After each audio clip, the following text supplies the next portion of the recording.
Mill's second region of human liberty is that of tastes and pursuits.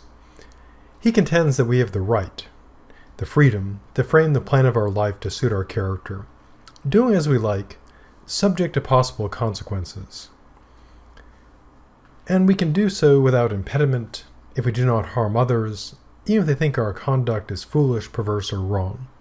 So as you hear, it's consistent with this principle of harm. The idea is you can do whatever you want if you're not hurting other people, but he's not allowing that it be consequence-free.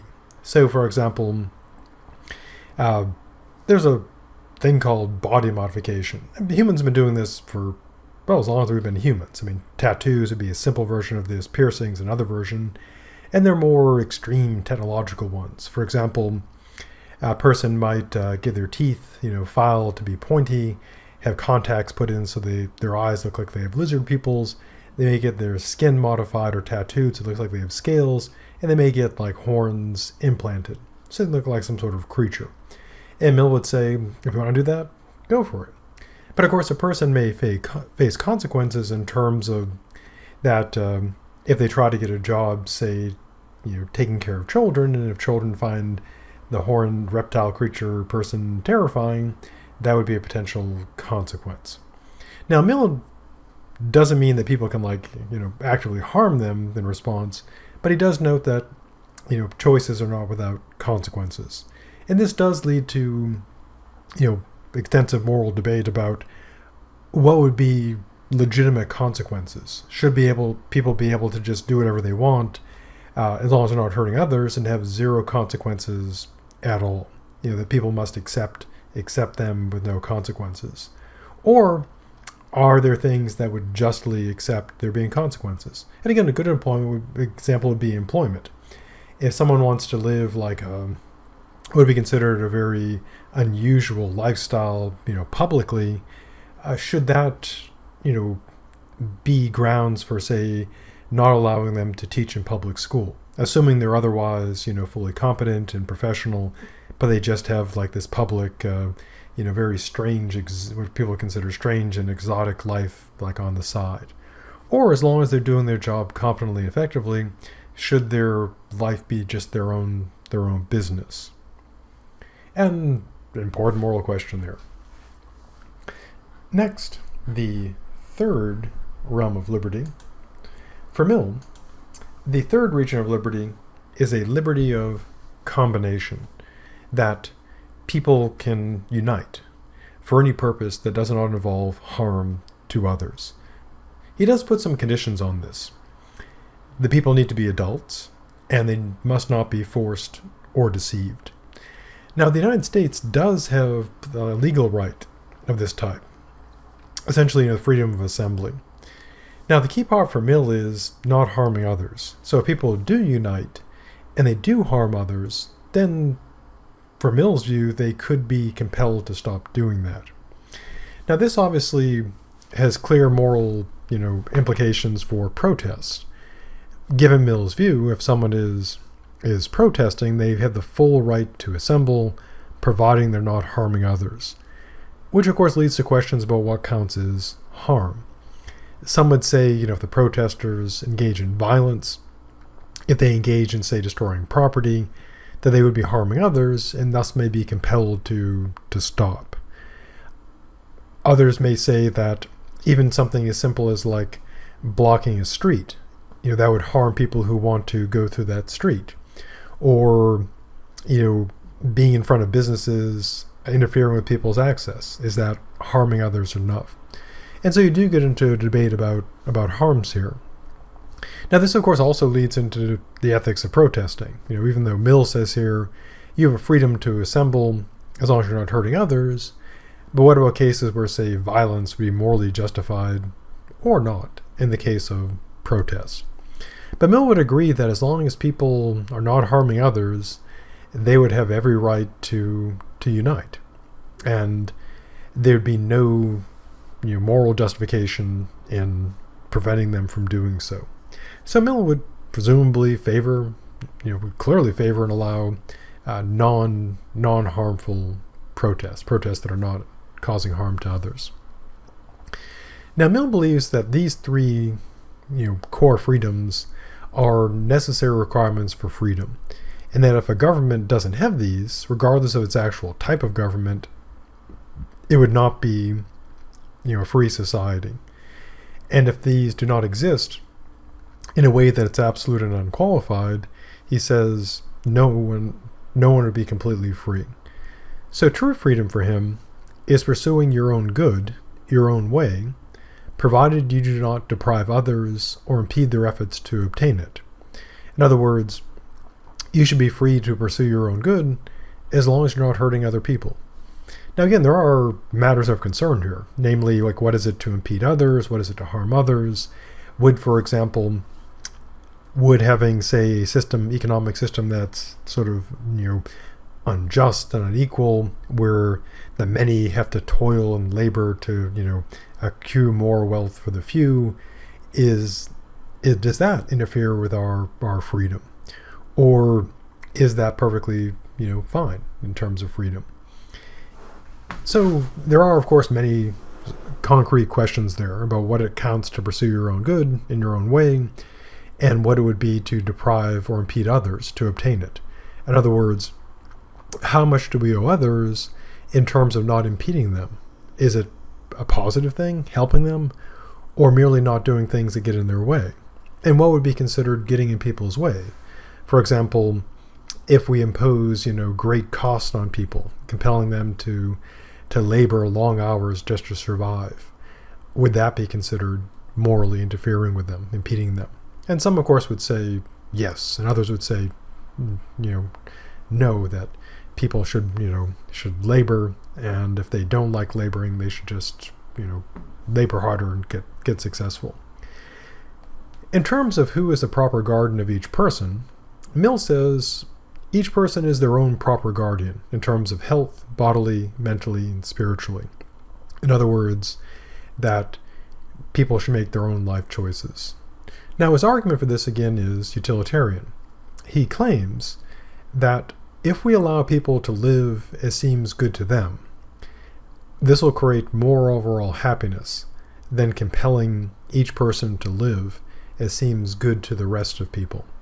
And one, of course, concern here is, given Mill's utilitarianism, if we base this on utility, rather than, say, a right to this freedom, if it could be, well argued that not allowing this would create more happiness than unhappiness, then that would be the right thing to do.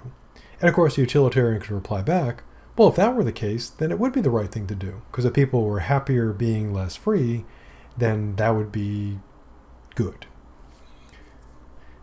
Now we turn to the wrap-up of Mill.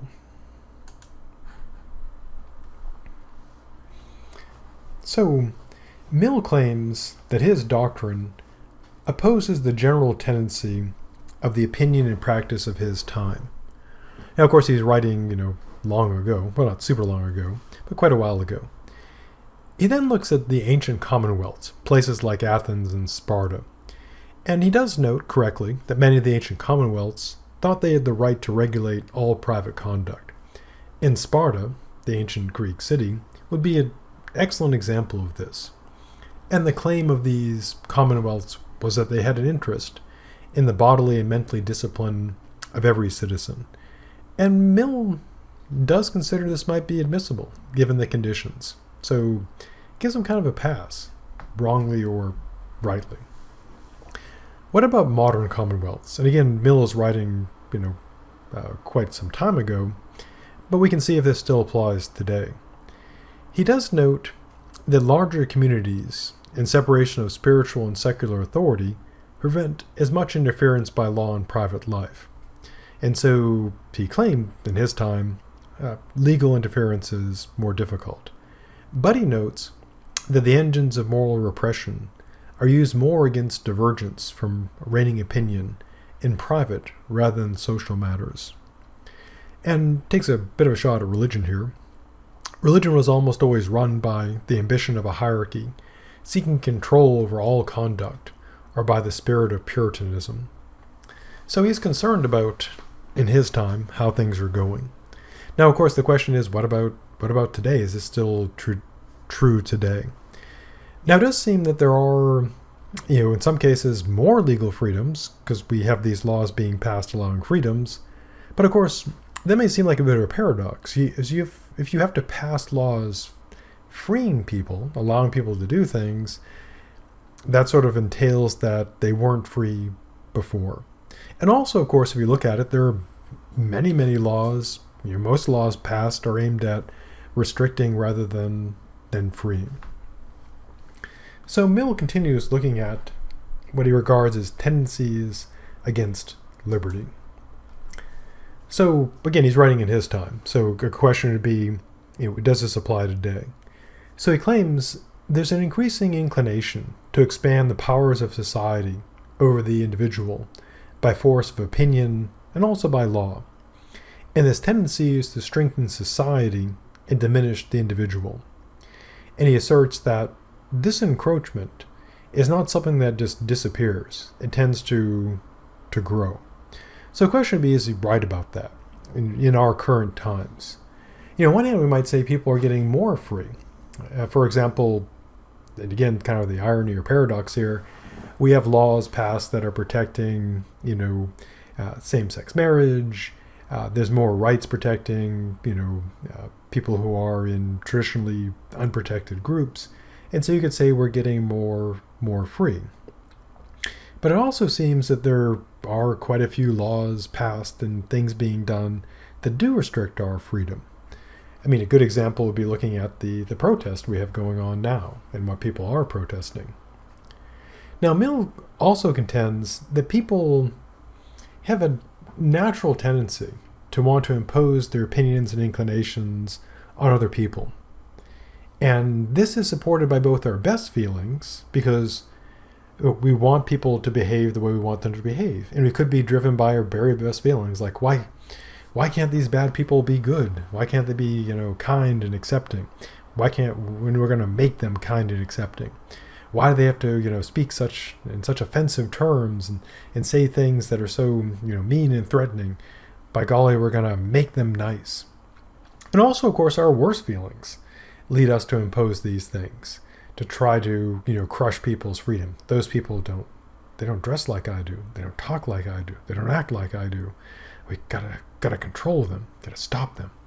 And so our best impulses and our worst impulses drive us to, compel people. And as Mill notes, about the only thing that keeps people in check is a lack of power to do this. But as power grows, without a strong moral conviction against such impositions, it will keep on growing. And so Mill, in a sense, enjoins us, warns us, tells us that we need to have a strong moral principle, this principle of liberty, to guard against impositions, even impositions for the best of intentions. And so, for example, one thing that gets quite a bit of coverage today is the idea that the left is trying to silence people, trying to silence people's opinions that they disagree with. Now, to the degree that this does occur, and there are cases where people have been silenced and told not to speak, we could say that Mill would be right about this, that we need to allow people freedom except when it's harming us. But the counter to that, of course, to such speech, to such actions, is that offensive language, the threatening language, again, not threats of physical violence, are harmful. So one of the many debates over liberty we have ongoing today is that liberty of expression. And of course, we still have all of the core freedoms to be concerned about, such as, freedoms to vote and freedom to have a life free of, violence, etc. And so freedom and liberty, always a matter of critical concern. So that takes us to the end of our good dead friend John Stuart Mill, presenting what would be considered, or what would